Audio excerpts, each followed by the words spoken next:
Chapter 7. An Unknown Species of Whale. This unexpected fall so stunned me that I had no clear recollection of my sensations at the time. I was at first drawn down to a depth of about 20 feet.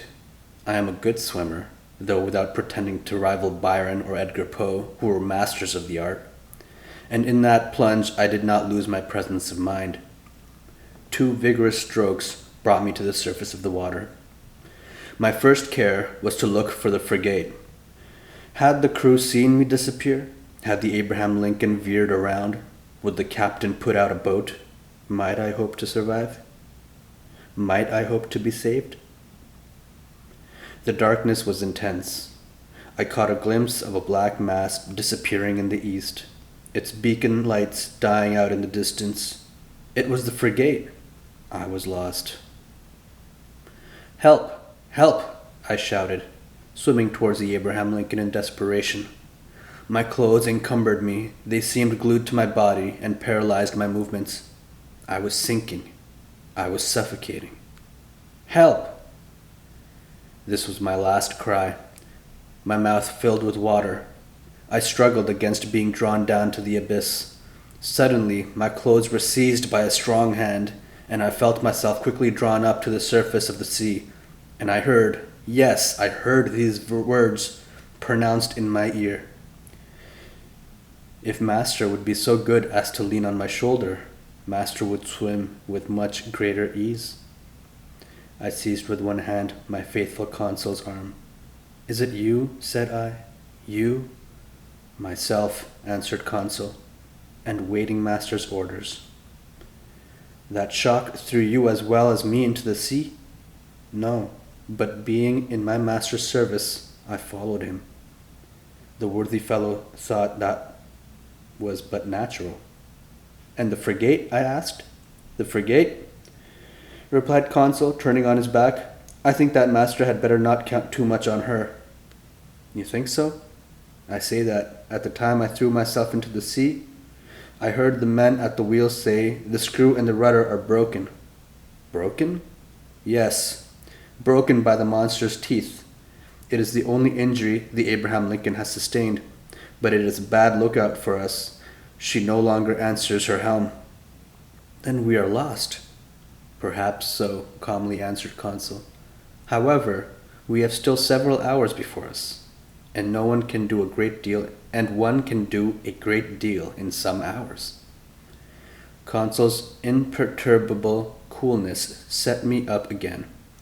I swam more vigorously, but, cramped by my clothes, which stuck to me like a leaden weight, I felt great difficulty in bearing up. Consul saw this. "Will Master let me make a slit?" he said, and, slipping an open knife under my clothes, he ripped them up from top to bottom very rapidly. Then he cleverly slipped them off me, while I swam for both of us.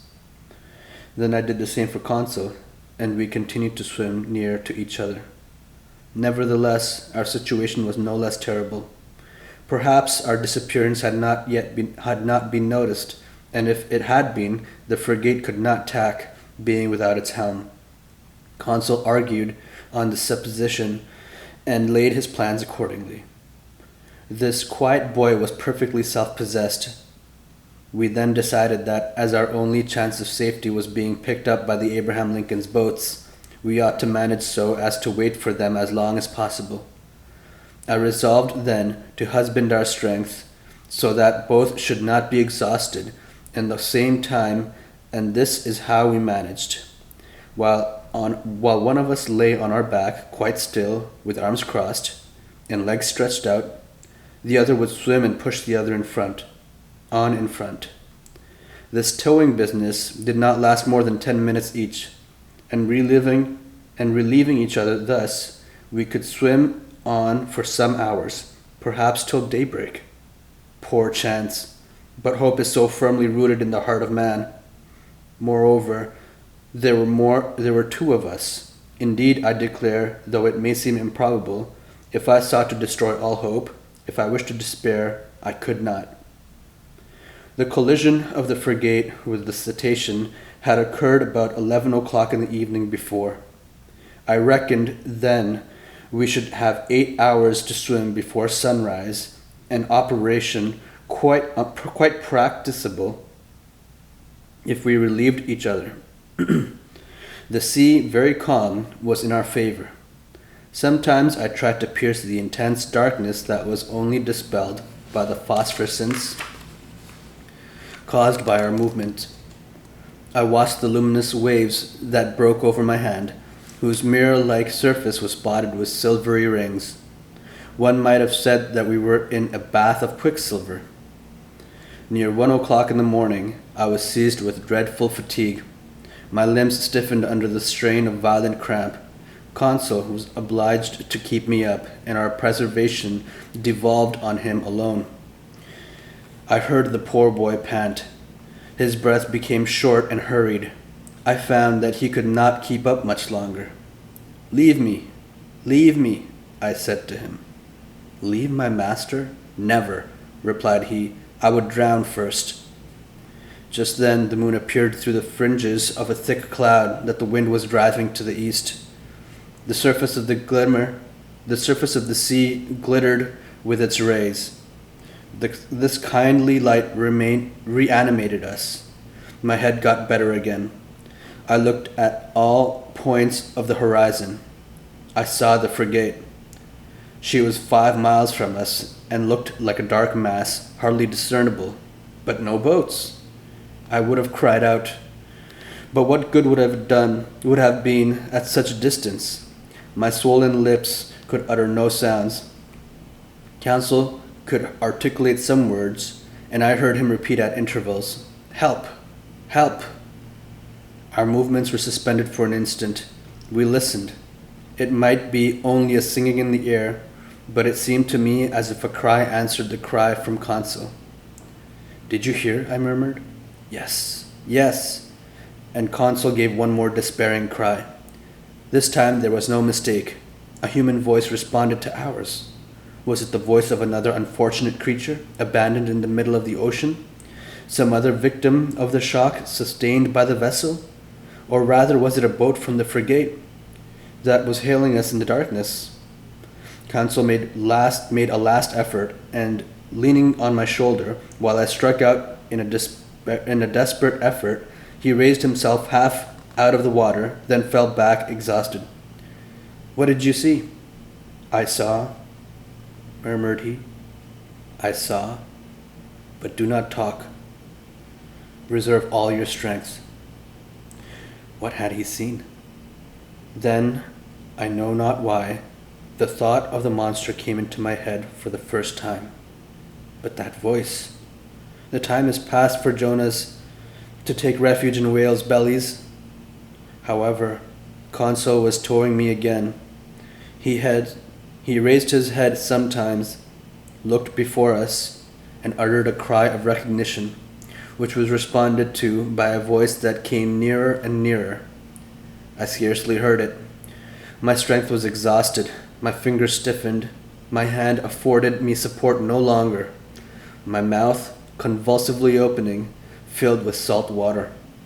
Cold crept over me. I raised my head for the last time, then I sank. At this moment, a hard body struck me. I clung to it. Then I felt that I was being drawn up, that I was brought to the surface of the water, that my chest collapsed. I fainted. It is certain that I soon came to, thanks to the vigorous rubbings that I received. I half opened my eyes. "Counsel," I murmured.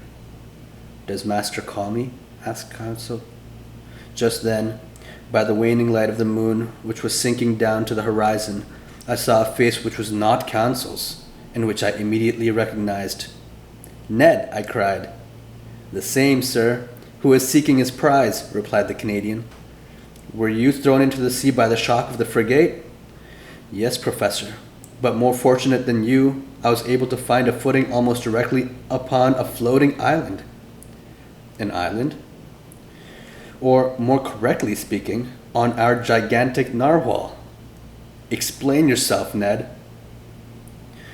Only I soon found out why my harpoon had not entered its skin and was blunted. Why, Ned? Why? Because, Professor, that beast is made of sheet iron. The Canadian's last words produced a sudden revolution in my brain. I wriggled myself quickly to the top of the being, or object, half out of the water, which served us for a refuge. I kicked it. It was evidently a hard, impenetrable body, and not the soft substance that forms the bodies of the great marine mammalia. But this hard body might be a bony covering, like that of the antediluvian animals, and I should be free to class this monster among amphibious reptiles, such as tortoise or alligators. Well, no. The blackish back that supported me was smooth, polished, without scales. The blow produced a metallic sound, and, incredible though it seemed, I might say, as if it was made of riveted plates. There was no doubt about it. This monster, this natural phenomenon that had puzzled the learned world and overthrown and misled the imagination of seamen to both hemispheres, it must be owned, was a still more astonishing phenomenon, inasmuch as it was a simply human construction. We had no time to lose, however. We were lying upon the back of a sort of submarine boat, which appeared, as far as I could judge, like a huge fish of steel. Ned Land's mind was made up on this point. Counsel and I could only agree with him. Just then, a bubbling began at the back of this strange thing, which was evidently propelled by a screw, and it began to move. We had only just time to seize hold of the upper part, which rose above 7 feet out of the water, and happily its speed was not great. As long as it sails horizontally, muttered Ned Land, I do not mind. But if it takes a fancy to dive, I would not give 2 straws for my life. The Canadian might have said still less. It became really necessary to communicate with the beings, whatever they were, shut up inside the machine. I searched all over the outside for an aperture.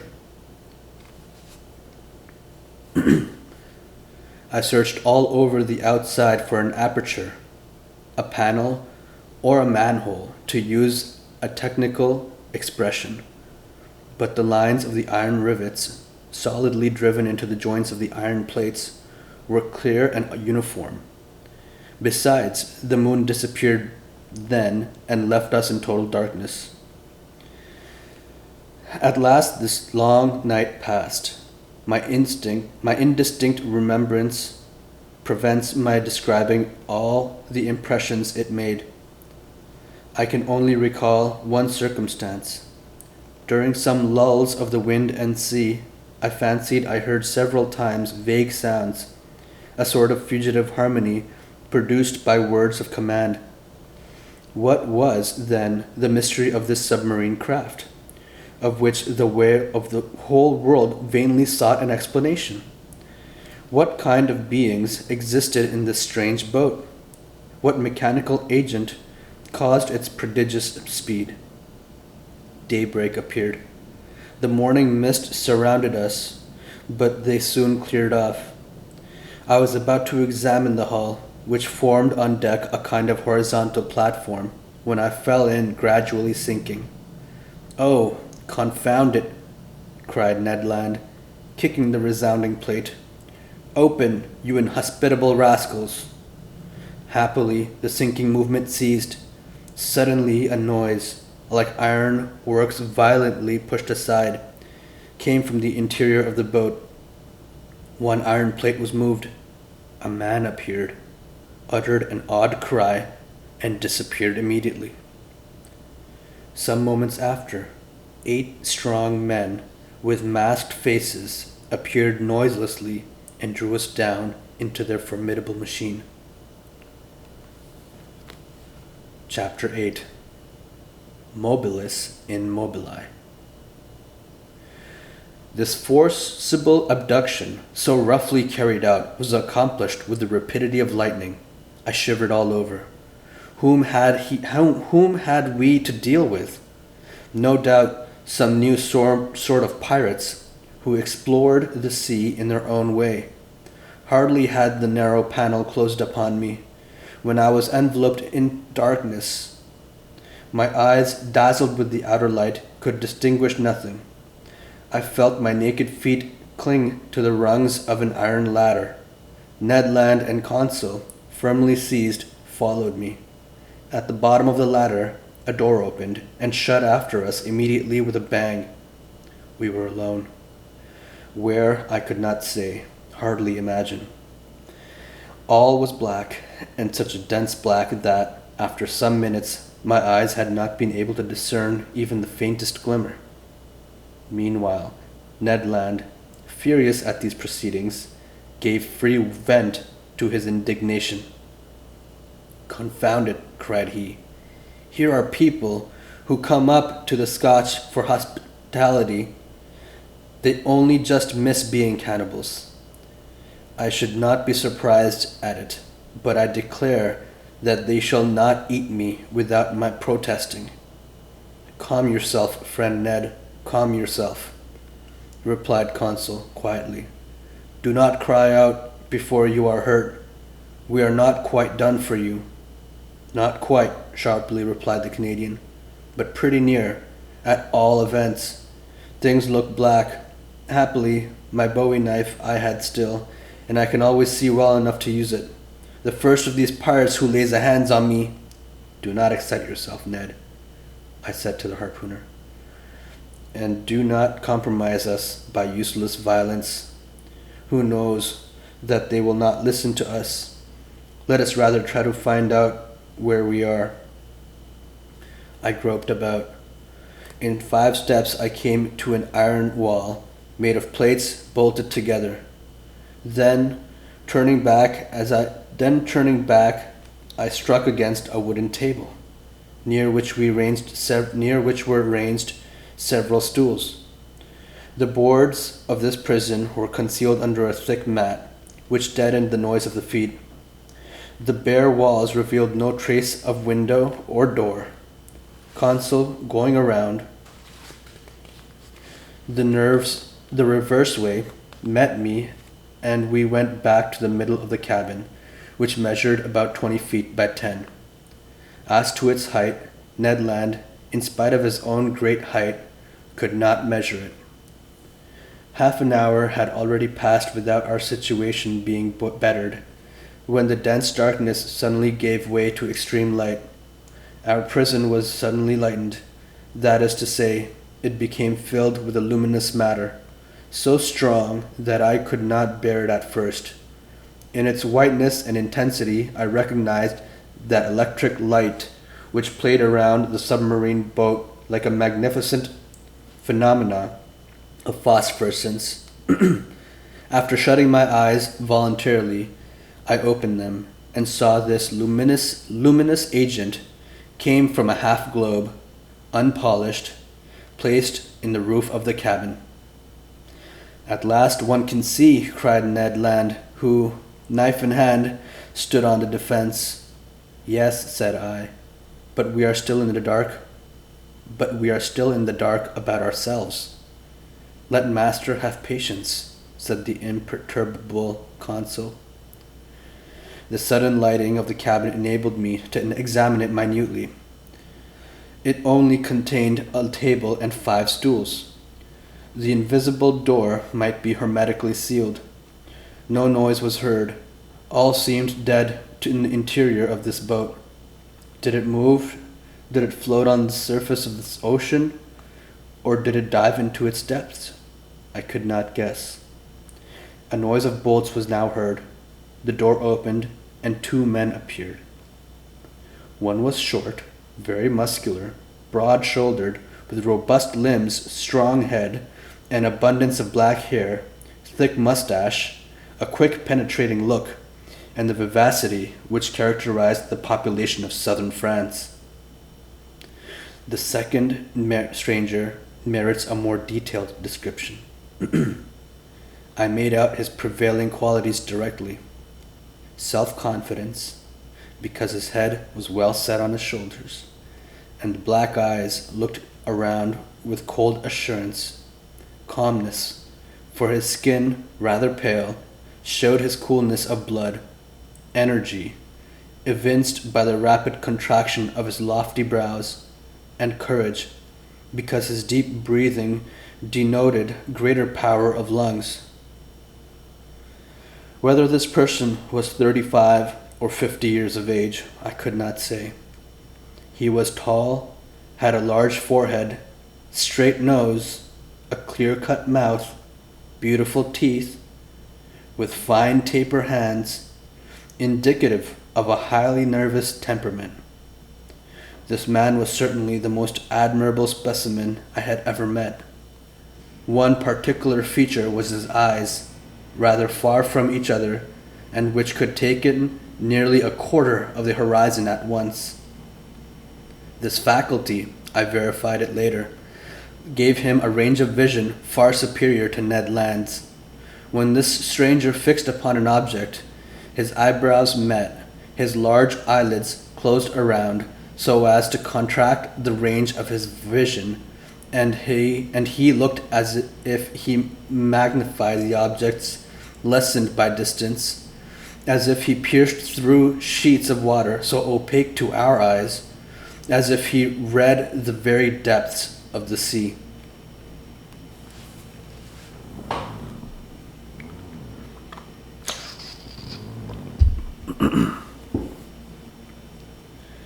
The two strangers, with caps made from fur of the sea otter, and shod with sea boots of seal's skin, were dressed in clothes of a particular texture, which allowed free movement of the limbs. The taller of the two, evidently the chief on board, examined us with great attention, without saying a word. Then, turning to his companion, talked with him in an unknown tongue. It was a sonorous, harmonious, and flexible dialect, the vowels seeming to admit of very varied accentuation. The other replied by a shake of the head, and added 2 or 3 perfectly incomprehensible words. Then he seemed to question me by a look. I replied in good French that I did not know his language, but he seemed not to understand me, and my situation became more embarrassing. If master were to tell our story, said Consul, perhaps these gentlemen may understand some words. I began to tell our adventures, articulating each syllable carefully, clearly, and without omitting one single detail. I announced our names and rank, introduced in person Professor Aronnax, his servant Consul, and Master Ned Land, the harpooner.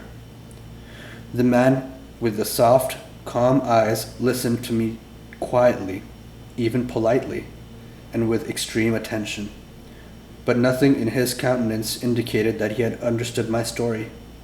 When I finished, he said not a word. There remained one resource: to speak English. Perhaps they would know this almost universal language. I knew it, as well as the German language, well enough to read it fluently, but not to speak it correctly. But, anyhow, we must make ourselves understood. Go on in your turn, I said to the harpooner. Speak your best Anglo-Saxon, and try to do better than I. Ned did not beg off, and recommended our story. To his great disgust, the harpooner did not seem to have made himself more intelligible than I had. Our visitors did not stir. They evidently understood neither the language of England nor of France. Very much embarrassed, after having vainly exhausted our speaking resources, I knew not what part to take when Consul said, "If master will permit me, I will relate it in German." But in spite of the elegant terms and good accent of the narrator, the German language had no success. At last, nonplussed, I tried to remember my first lesson and to narrate our adventures in Latin, but with no better success. This last attempt being of no avail, the two strangers exchanged some words in their unknown language and retired. The door shut. "It is an infamous shame," cried Ned Land, who broke out for the 20th time.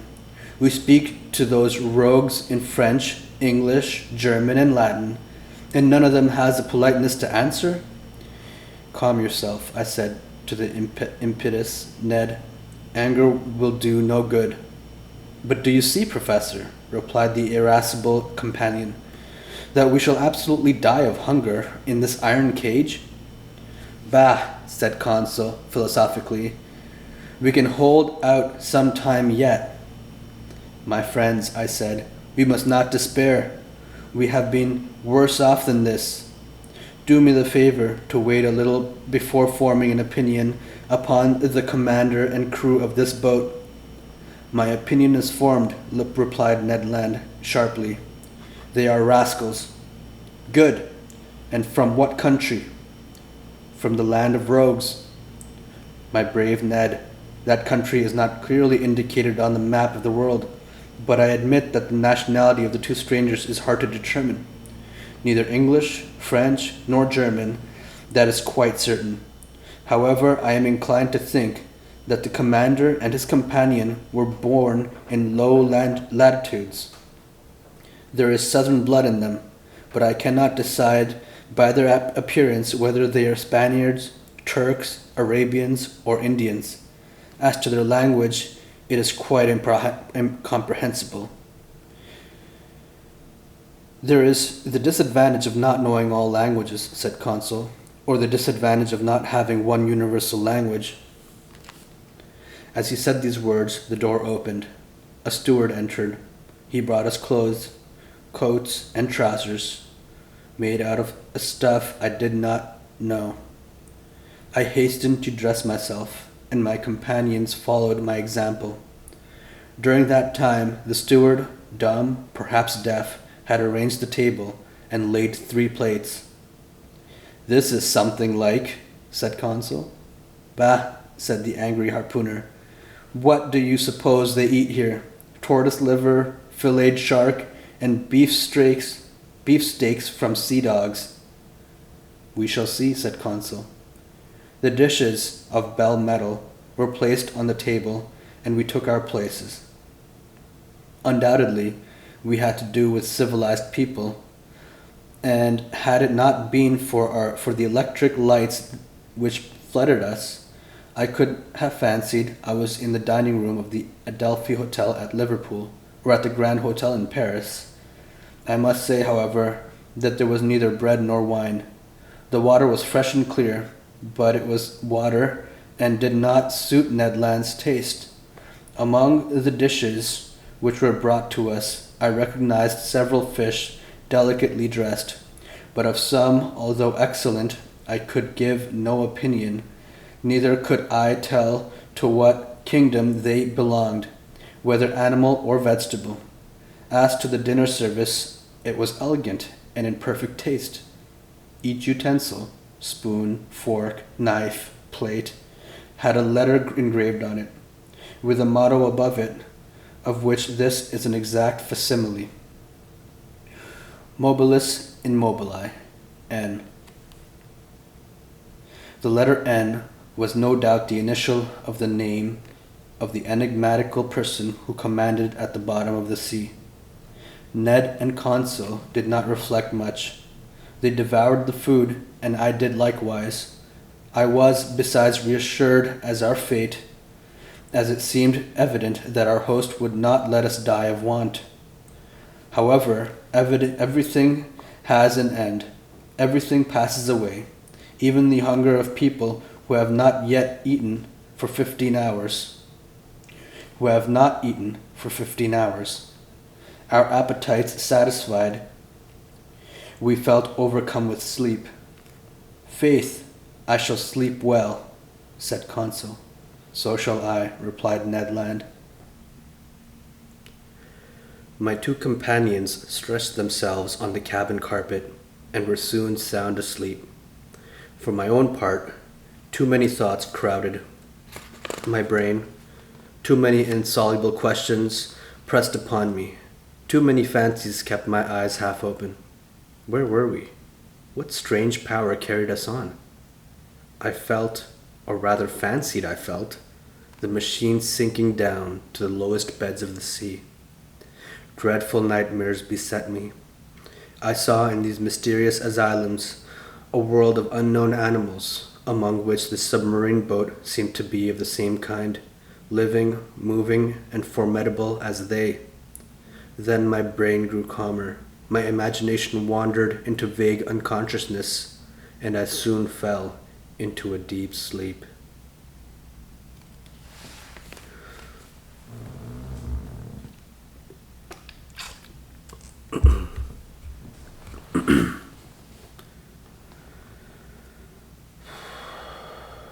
Chapter 9.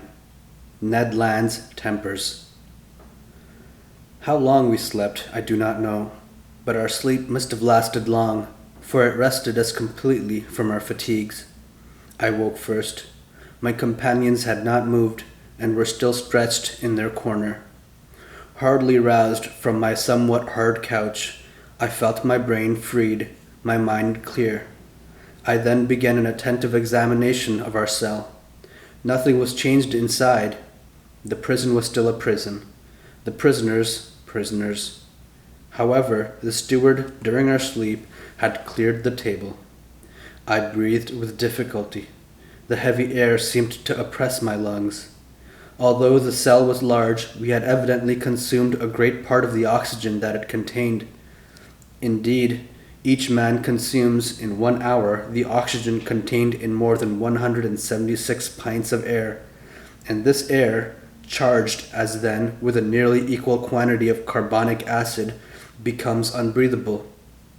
It became necessary to renew the atmosphere of our prison, and no doubt the whole of in the submarine boat. That gave rise to a question in my mind. How would the commander of this floating dwelling place proceed? Would he obtain air by chemical means, in getting by heat the oxygen contained in chlorate of potash, and in absorbing carbonic acid by caustic potash? Or, a more convenient, economical, and consequently more probable alternative, would he be satisfied to rise and take breath at the surface of the water, like a whale, and so renew for 24 hours the atmospheric provision? In fact, I was already obliged to increase my respirations to eke out of this cell the little oxygen it contained, when suddenly I was refreshed by a current of pure air, and perfumed with saline emanations. It was an invigorating sea breeze, charged with iodine. I opened my mouth wide, and my lungs saturated themselves with fresh particles. At the same time, I felt the boat rolling. The iron-plated monster had evidently just risen to the surface of the ocean to breathe, after the fashion of whales. I found out that from that the mode of ventilating the boat. When I had inhaled this air freely, I sought the conduit pipe, which conveyed to us the beneficial whiff, and I was not long in finding it. Above the door was a ventilator, through which volumes of fresh air renewed the impoverished atmosphere of the cell. I was making my observations when Ned and Consul awoke almost at the same time, under the influence of this reviving air. They rubbed their eyes, stretched themselves, and were on their feet in an instant. "Did master sleep well?" asked Consul, with his usual politeness. "Very well, my brave boy. And you, Mr. Land?" "Soundly, Professor. But I don't know if I am right or not. There seemed to be a sea breeze." A seaman could not be mistaken, as I told the Canadian all that had passed during his sleep. "Good," he said. "That accounts for those roarings we heard, when the supposed narwhal sighted the Abraham Lincoln." "Quite so, Master Land. It was taking breath." "Only, Mr. Aronnax, I have no idea what o'clock it is, unless it is dinner time." Dinner time, my good fellow. Say rather breakfast time, for we certainly have begun another day. So, said Consul, we have slept 24 hours? That is my opinion. I will not contradict you, replied Ned Land, but dinner or breakfast, the steward will be welcome, whichever he brings. Master Land, we must conform to the rules on board, and I suppose our appetites are in advance of the dinner hour. That is just like you, friend Consul, said Ned impatiently. You are never out of temper, always calm. You would return thanks before grace and die of hunger rather than complain. Time was getting on, and we were fearfully hungry, and this time the steward did not appear. It was rather too long to leave us, if they really had good intentions toward us. Ned Land, tormented by the cravings of hunger, got still more angry, and, notwithstanding his compromise, I dreaded an explosion when he found himself with one of the crew. For 2 hours more, Ned Land's temper increased. He cried, he shouted, but in vain. The walls were deaf. There was no sound to be heard in the boat, and all was still as death. It did not move, for I should have felt the trembling motion of the hull under the influence of the screw. Plunged in the depths of the waters, it belonged no longer to earth. The silence was dreadful. I felt terrified. Consul was calm. Ned Land roared. Just then, a noise was heard outside. Steps sounded on the metal flags. The locks were turned, the door opened, and the steward appeared. Before I could rush forward to stop him, the Canadian had thrown him down and held him by the throat. The steward was choking under the grip of his powerful hand. Consul was already trying to unclasp the harpooner's hand from his half-suffocated victim, and I was going to fly to the rescue, when suddenly I was nailed to the spot by hearing those words in French. Be quiet, Master Land, and you, Professor, will you be so good as to listen to me?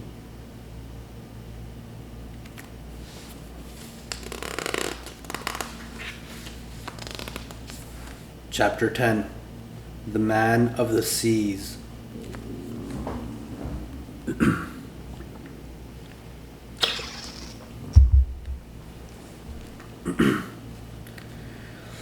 It was the commander of the vessel who thus spoke. At these words, Ned Land rose suddenly. The steward, nearly strangled, tottered out on a sign from his master. But such was the power of the commander on board that not a gesture betrayed the resentment of which this man must have felt towards the Canadian. Consul, interested in spite of himself, I, stupefied, awaited in silence the result of this scene. The commander, leaning against the corner of a table with his arms folded, scanned us with profound attention. Did he hesitate to speak? Did he regret the words which he had just spoken in French? One might almost think so.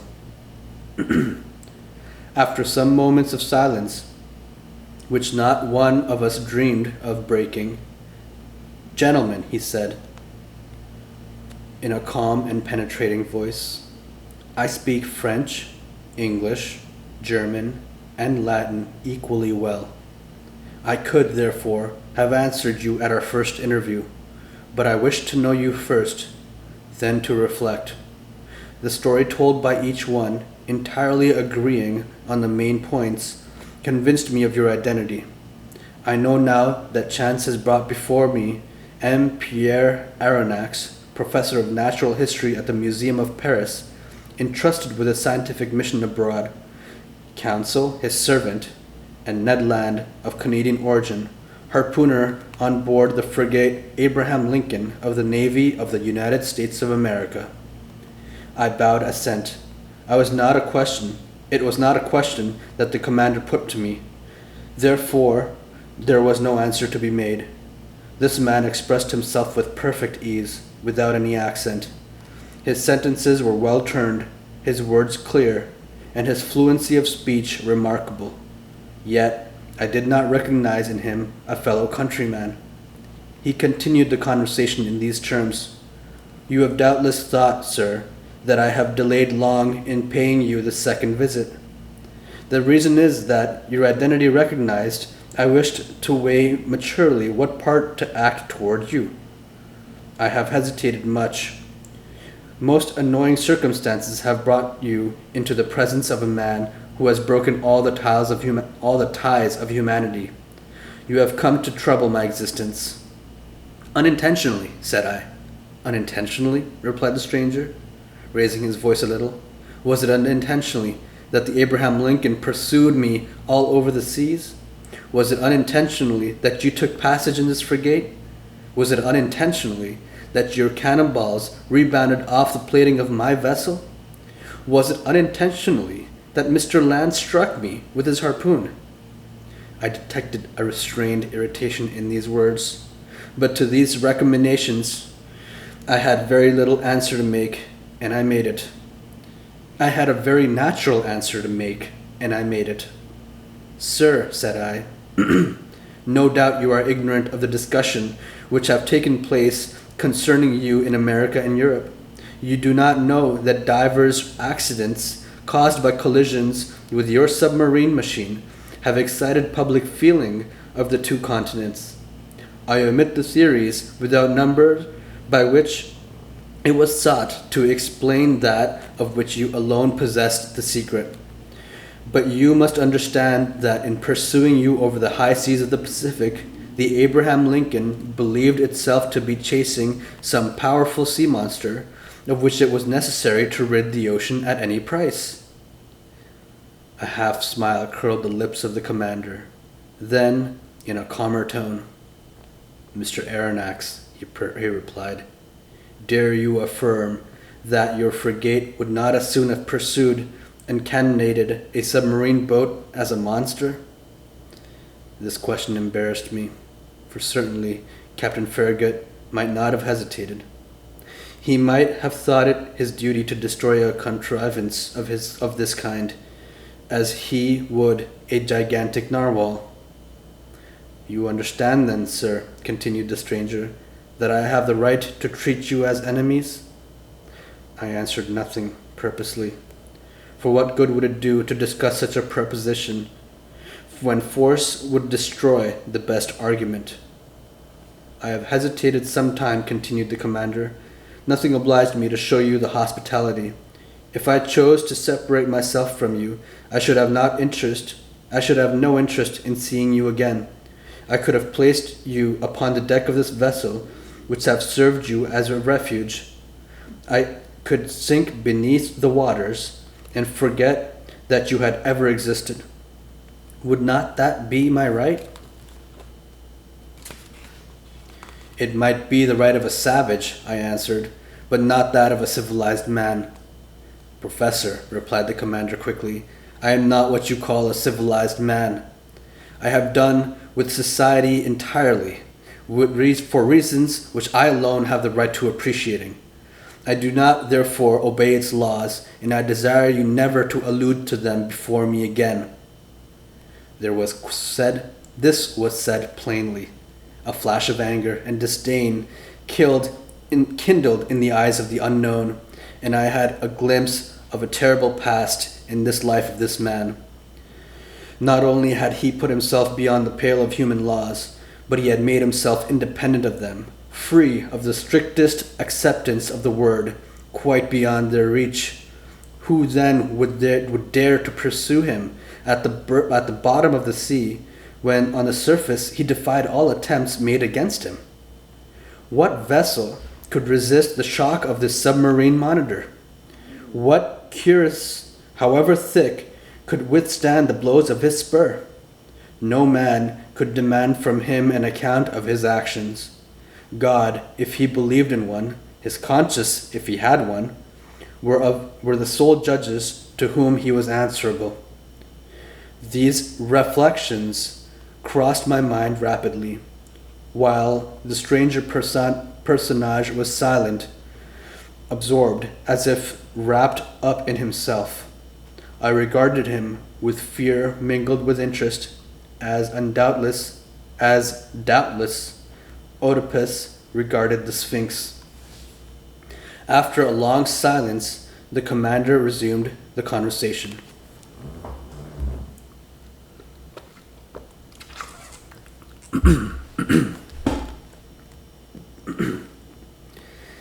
I have hesitated, said he, but I have thought that my interest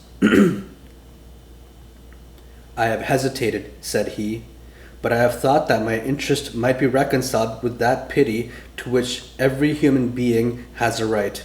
You will remain on board my vessel, since fate has cast you there. You will be free, and in exchange from this liberty, I shall only impose one single condition. Your word of honor to submit to it will suffice. Speak, sir, I answer. I suppose this condition is one with a man of honor, which a man of honor may accept? Yes, sir, it is this. It is possible that certain events, unforeseen, may oblige me to consign you to your cabins for some hours or some days, as the case may be. As I desire never to use violence, I expect from you, more than all the others, a passive obedience. In thus acting, I take all the responsibility.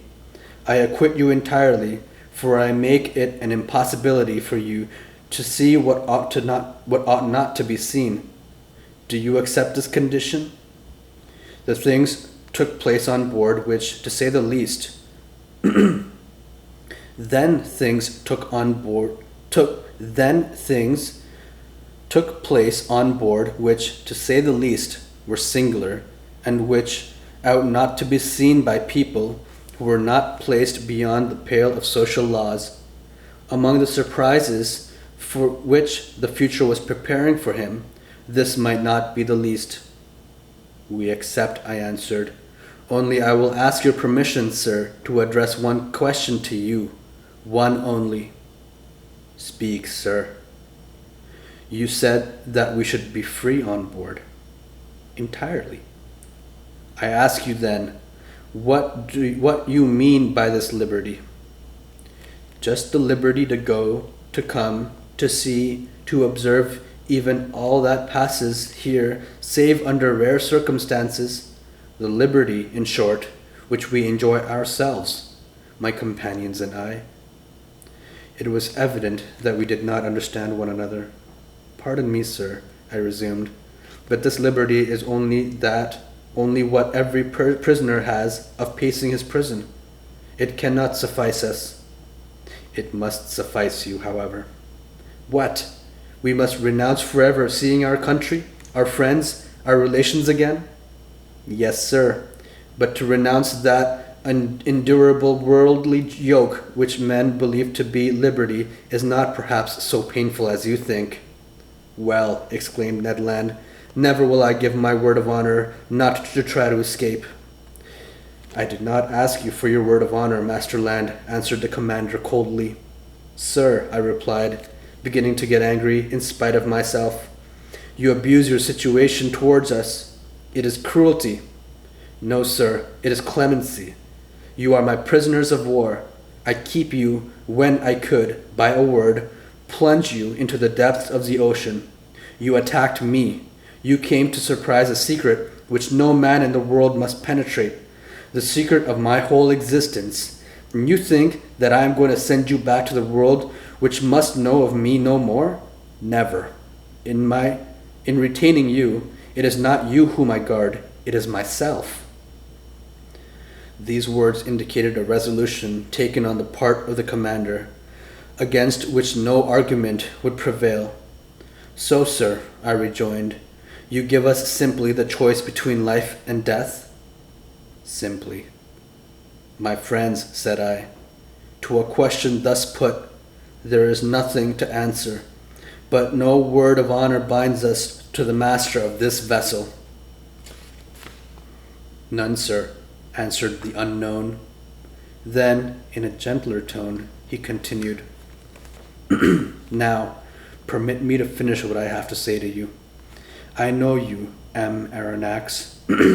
You and your companions will not, perhaps, have so much to complain of in chance which has been bound to you, which has bound you to my fate. You will find among the books which are my favorite study the work which you have published on the depths of the sea.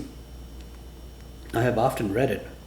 You have carried out your work as far as terrestrial science permitted you, but you do not know all. You have not seen all. Let me tell you then, Professor, that you will not regret the time passed on board my vessel. You are going to visit the land of marvels. These words of the commander had a great effect on me. I cannot deny it. My weak point was touched, and I forgot for a moment that the contemplation of these sublime subjects was not worth the loss of liberty. Besides, I trusted to the future to decide this grave question, so I contented myself with saying, "By what name ought I to address you?" "Sir," replied the commander, "I am nothing to you but Captain Nemo, and you and your companions are nothing to me but the passengers of the Nautilus." Captain Nemo called. A steward appeared. The captain gave him his orders in that strange language which I do not understand. Then, turning toward the Canadian and consul, "A repast awaits you in your cabin," said he. "Be so good as to follow this man. And now, M. Aronnax, our breakfast is ready. Permit me to lead the way." "I am at your service, Captain."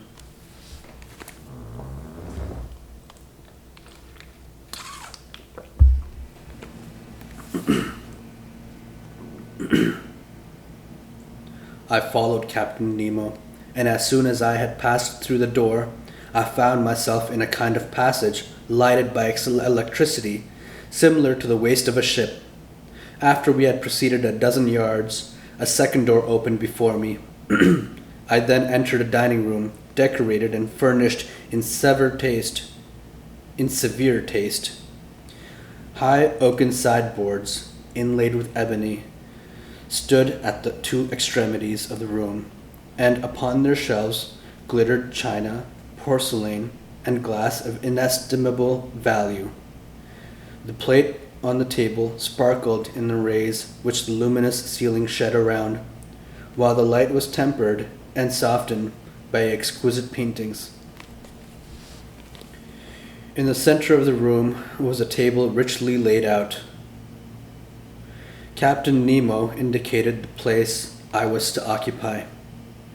The breakfast consisted of a certain number of dishes, the contents of which were furnished by the sea alone, and I was ignorant of the nature and mode of preparation of some of them. I acknowledged that they were good, but they had a peculiar flavor, which I could easily become accustomed to.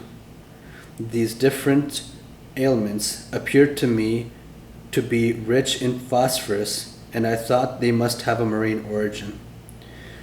Captain Nemo looked at me. I asked him no question, but he guessed my thoughts and answered to his own accord the questions which I was burning to address to him. "The greater part of these dishes are unknown to you," he said to me. "However, you may partake of them without fear. They are wholesome and nourishing. For a long time I have renounced the food of the earth, and I am never ill now. My crew, who are healthy, are fed on the same food." "So," said I, "are these eatables? All these eatables are the produce of the sea?" "Yes, Professor. The sea supplies all my wants. Sometimes I cast my nets in tow, and I draw them in ready to break. Sometimes I hunt in the midst of this element, which appears to be inaccessible to man, and quarry the game which dwells in my submarine forests. My flocks, like those of Neptune's old shepherds, graze fearlessly in the immense prairies of the ocean. I have a vast property there, which I cultivate myself, and which is always sown by the hand of the Creator of all things. I can understand perfectly, sir, that your nets furnish excellent fish for your table. I can understand also that you hunt aquatic game in your submarine forests. But I cannot understand at all how a particle of meat, no matter how small, can figure in your bill of fare. This, which you believe to be meat, Professor, is nothing less than fillet of turtle. Here are also some dolphin's livers, which you take to be ragout of pork. My cook is a clever fellow who excels in dressing these various products of the ocean. Taste all these dishes. Here is a preserve of sea cucumber, which a Malay would declare to be unrivaled in the world. Here is a cream, of which the milk has been furnished by the cetacea, and the sugar by the great fucus of the North Sea. And lastly, permit me to offer you some preserve of anemones, which is equal to that of the most delicious fruits. I tasted more from curiosity than a connoisseur, which Captain Nemo enchanted me with his extraordinary stories. You like the sea, Captain? Yes, I love it. The sea is everything. It covers 7/10 of the terrestrial globe. Its breath is pure and healthy. It is an immense desert, where man is never lonely, for he feels life stirring on all sides. The sea is only the embodiment of a supernatural and wonderful existence. It is nothing but love and emotion. It is the living infinite, as one of your poets has said. In fact, Professor, nature manifests herself in it by her three kingdoms: mineral, vegetable, and animal. The sea is the vast reservoir of nature.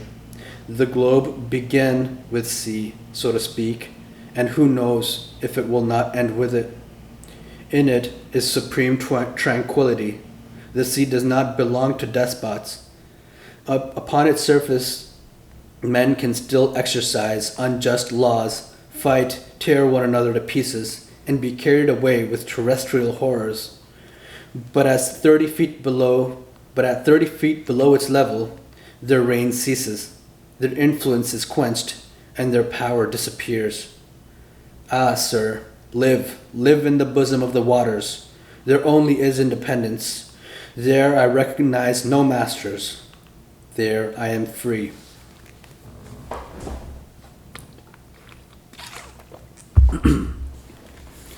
Captain Nemo suddenly became silent in the midst of this enthusiasm, by which he was quite carried away. For a few moments he paced up and down, much agitated, as then he became more calm, regained his accustomed coldness of expression, and turned toward me. Now, Professor, said he, if you wish to go over the Nautilus, I am at your service. Captain Nemo rose. I followed him. A double door, contrived at the back of the dining room, opened, and I entered a room equal in dimensions to that which I had just quitted. It was a library.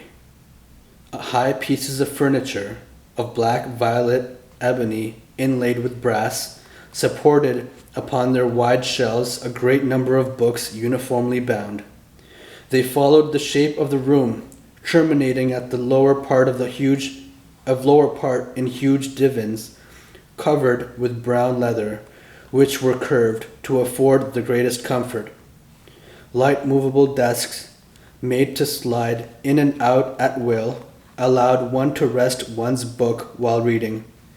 In the corner stood an immense table, covered with pamphlets, among which were some newspapers already of old date. The electric light flooded everything. It was shed from 4 unpolished globes half sunk in the volutes of the ceiling. I looked with real admiration at this room, so ingeniously fitted up that I could scarcely believe my eyes. Captain Nemo, said I to my host, who had just thrown himself on one of the divans, this is a library which would do honor to more than one of the continental palaces, and I am absolutely astounded when I consider that it can follow you to the bottom of the seas. Where could one find greater solitude of silence, Professor? Replied Captain Nemo. Did your study in the museum afford you such perfect quiet? No, sir, and I must confess that it is very poor one after yours. You must have 6,000 or 7,000 volumes in here. 12,000, M. Aronnax. These are the only ties which bind me to the earth. But I had done with the world on the day when my Nautilus plunged for the first time beneath the waters. That day I bought my last volumes, my last pamphlets, my last papers, and from that time I wish to think that men no longer think or write. These books, Professor, are at your service besides, and you can make use of them freely. I thanked Captain Nemo and went up to the shelves of the library. Works on science, morals, and literature abounded in every language, but I did not see one single work on political economy. That subject appeared to be strictly prescribed. Strange to say, all these books were irregularly arranged in whatever language they were written, and this medley proved that the captain of the Nautilus must have read indiscriminately the books which he took up by chance. Sir, said I to the captain, I thank you, for you have placed this library at my disposal. It contains treasures of science, and I shall profit by them. This room is not only a library, said Captain Nemo, it is also a smoking room. A smoking room, I cried. Then one may smoke on board? Certainly. Then, sir, I am forced to believe that you have kept up a communication with Havana. Not any, answered the captain, except this cigar, M. Aronnax, and, though it does not come from Havana, you will be pleased with it if you are a connoisseur. I took the cigar which was offered me. Its shape recalled the London ones, but it seemed to me to be made of leaves of gold. I lighted it at a little brazier, which was supported upon an elegant bronze stem, and drew the first whiffs with the delight of a lover of smoking who had not smoked for 2 days. It is excellent, but it is not tobacco. No, answered the captain. This tobacco comes neither from Havana nor from the East. It is a kind of seaweed, rich in nicotine, which the sea provides me, but somewhat sparingly. At that moment, Captain Nemo opened a door which stood opposite to that by which I had entered the library, and I passed into an immense drawing room splendidly lighted. It was a vast four-sided room, 30 feet long, 18 wide, and 15 high. A luminous ceiling, decorated with light arabesques, shed a soft, clear light over all the marvels accumulated in this museum. For it was in fact a museum in which an intelligent and prodigal hand had gathered all the treasures of nature and art with the artistic confusion which distinguishes a painter's studio. 30 first-rate pictures, uniformly framed, separated by bright drapery, ornamented the walls, which were hung with tapestry of severe design. I saw works of great value, the greater part of which I had admired in the special collections of Europe and in the exhibitions of paintings. The several schools of the old masters were represented by a Madonna of Raphael, a Virgin of Leonardo da Vinci, a nymph of Correggio, a woman of Titian, an Adoration of Veronese, an Assumption of Murillo, a portrait of Holbein, a monk of Velázquez, a martyr of Ribera, a fair of Rubens, 2 Flemish landscapes of Teniers, 3 little genres, pictures of Gerard Dow, Metsu, and Paul Potter, 2 specimens of Gerrit Cult and Prudhomme, and some sea pieces of Baghuizin and Verne. Among the works of modern painters were pictures with the signatures of Delacroix, Ingres, Decamps, Troyon, Meissonier, Daubigny, etc., and some admirable statues in marble and bronze, after the finest antique models, stood upon pedestals in the corners of this magnificent museum. Amazement, as the captain of the Nautilus had predicted, had already begun to take possession of me.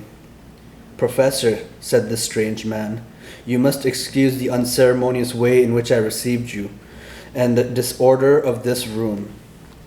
"Sir," I answered, "without seeking to know who you are, I recognize in you an artist. An amateur, nothing more, sir. Formerly, I loved to collect these beautiful works created by the hand of man. I sought them greedily and ferreted them out indefatigably, and I had been able to bring together some objects of great value. These are my last souvenirs of that world which is dead to me. In my eyes, your modern artists are already old. They have 2,000 or 3,000 years of existence. I confound them in my own mind. Masters have no age." "And those musicians," said I, pointing out some works of Weber, Rossini, Mozart, Beethoven, Haydn, Meyerbeer, Harold, Wagner, Auber, Graunod, and a number of others, scattered over a large model piano organ which occupied one of the panels of the drawing room. "These musicians," replied Captain Nemo, "are the contemporaries of Orpheus, for in the memory of the dead all chronological differences are effaced, and I am dead, Professor, as much dead as those of your friends who are sleeping 6 foot under the earth." Captain Nemo was silent, and seemed lost in a profound reverie. I contemplated him with deep interest, analyzing in silence the strange expression of his countenance. Leaning on his elbow against an angle of a costly mosaic table, he no longer saw me. He had forgotten my presence. I did not disturb this reverie, and continued my observation of the curiosities which enriched this drawing room. Under elegant glass cases, fixed by copper rivets, were classed and labeled the most precious productions of the sea which had ever been presented to the eye of a naturalist. My delight as a professor may be conceived. The division containing the zoophytes presented the most curious specimens of the 2 groups of polypi and echinoderms. In the first group, the tubipores were gorgons arranged like a fan, soft sponges of Syria, ices of the Moluccas, penatules, and admirable virgularia of the Norwegian Sea, variegated ubellulariae, alcyonariae, a whole series of madrepores, which my master Milne Edwards had so cleverly classified, among which I remarked some wonderful flabellinae, oculinae of the island of Bourbon, the Neptune's car, quote-unquote, of the Antilles, a superb variety of corals, in short, every species of those curious polypi of which entire islands are formed, which will one day become continents. Of the echinoderms, remarkable for their coating of spines, asterae, sea stars, pantacrinae, comatules, asterophons, echini, holothuri, etc., represented individually a complete collection of this group. A somewhat nervous conchilologist would certainly have fainted before other more numerous cases in which were classified the specimens of mollusks. It was a collection of inestimable value, which time fails me to describe minutely. Among these specimens, I will quote from memory only the elegant royal hammerfish of the Indian Ocean, whose regular white spots stood out brightly on a red and brown ground, an imperial spondyle, bright-colored, bristling with spines, a rare specimen in the European museums. Bracket, I estimated its value at not less than £1,000. End bracket. A common hammerfish of the seas of New Holland, which is only procured with difficulty, exotic bicardia of Senegal, fragile white bivalve shells, which a breath might shatter like a soap bubble, several varieties of the aspergillum of Java, a kind of calcareous tube, edged with leafy folds, and much debated by amateurs.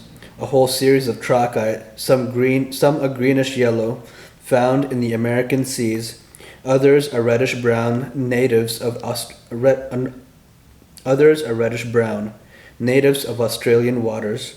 Those from the Gulf of Mexico are remarkable for their imbricated shell, stellari found in the southern seas, and last, the rarest of all, the magnificent spur of New Zealand, and every description of delicate and fragile shells to which science has given appropriate names. Apart, in separate compartments, were spread out chaplets of pearls of the greatest beauty, which reflected the electric light in little sparks of fire, pink pearls torn from the pinnae marina of the Red Sea, green pearls of the haliotide iris, yellow, blue, and black pearls, the curious production of the divers mollusks of every ocean, and certain mussels of the watercourses of the north. Lastly, several specimens of inestimable value, which had been gathered from the rarest pintadines. Some of these pearls were larger than a pigeon's egg, and were worth as much, and more than that which the tavernier sold to the Shah of Persia for 3 millions, and surpassed the one in the possession of the Imam of Muscat, for which I had believed to be unrivaled in the world. Therefore, to estimate the value of this collection was simply impossible. Captain Nemo must have expended millions in the acquirement of these various specimens, and I was thinking what source he could have drawn from to have been able thus to gratify his fancy for collecting, when I was interrupted by these words. You were examining my shells, Professor? Unquestionably, they must be interesting to a naturalist, but for me they have a far greater charm, for I have collected them all with my own hand, and there is not a sea on the face of the globe which has escaped my researches. I can understand, Captain, the delight of wandering about in the midst of such riches. You are one of those who have collected their treasures themselves. No museum in Europe possesses such a collection of the produce of the ocean. But if I exhaust all my admiration upon it, I shall have none left for the vessel which carries it. I do not wish to pry into your secrets, but I must confess that the Nautilus, with the motive power which is confined to it, the contrivances which enable it to be worked, the powerful agent which propels it, all excite my curiosity to the highest pitch. I see suspended on the walls of this room instruments of whose use I am ignorant. You will find these same instruments in my own room, Professor, where I shall have much pleasure in explaining their use to you. But first, come and inspect the cabin, which is set apart for your own use. You must see how you will be accommodated on board the Nautilus. I followed Captain Nemo, who, by one of the doors opening from each panel of the drawing room, regained the waist. He conducted me toward the bow, and there I found, not a cabin, but an elegant room, with a bed, dressing table, and several other pieces of excellent furniture. I could only thank my host. Your room adjoins mine, said he, opening a door, and mine opens into the drawing room that we had just quitted. I entered the captain's room. It had a severe, almost a monkish aspect. A small iron bedstead, a table, some articles for the toilet, the whole lighted by a skylight. No comforts, the strictest necessaries only. Captain Nemo pointed to a seat. Be so good as to sit down, he said. I seated myself, and he began thus.